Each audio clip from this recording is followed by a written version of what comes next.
Welcome to PGF academic solution.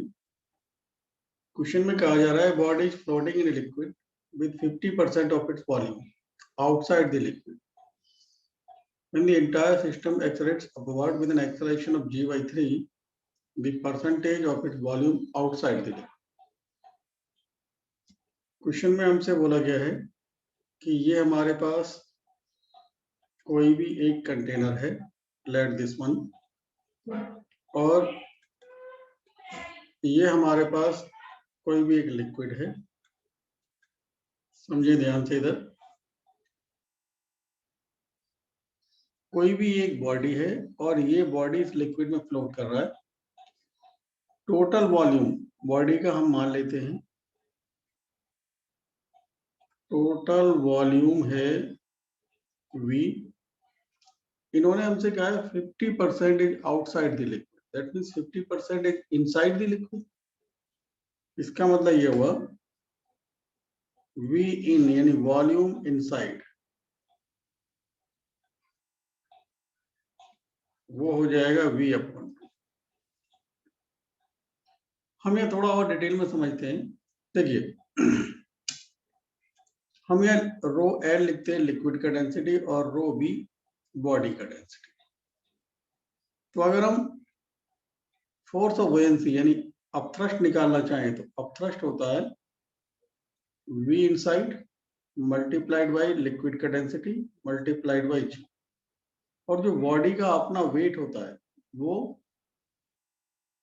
Body का total volume multiplied by body का density multiplied by G।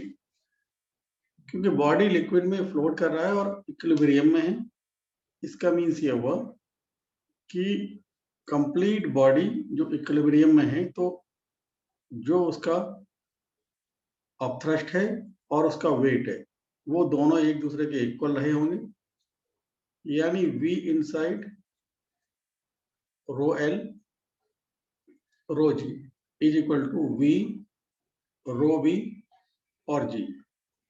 अगर हम fraction of volume inside the liquid निकालना चाहें तो ये आ जाएगा V inside upon V is equal to body का डेंसिटी डिवाइडेड बाय लिक्विड का डेंसिटी। ये केस हमने उस समय डिराइव किया है जब कंप्लीट सिस्टम अर्थ सरफेस पर है और एक्सेलरेट नहीं कर रहा है।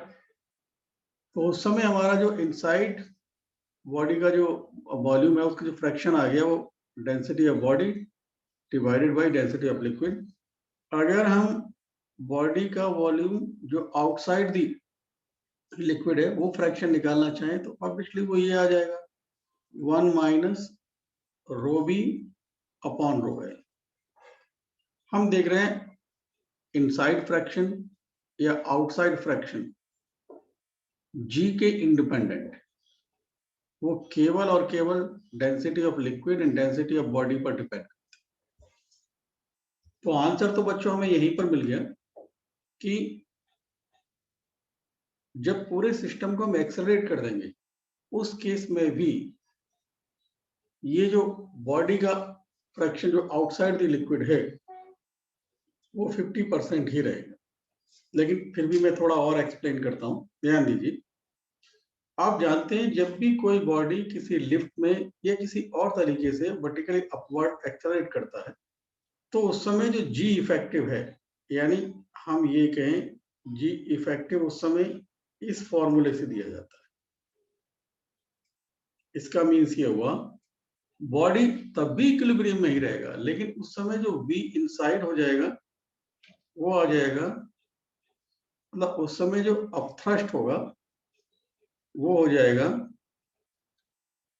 V inside multiplied by rho L और G की जगह G प्लस ए, और जो उसका वेट होगा वो हो जाएगा V यानी total volume multiplied by density of body और G की जगह G प्लस ए।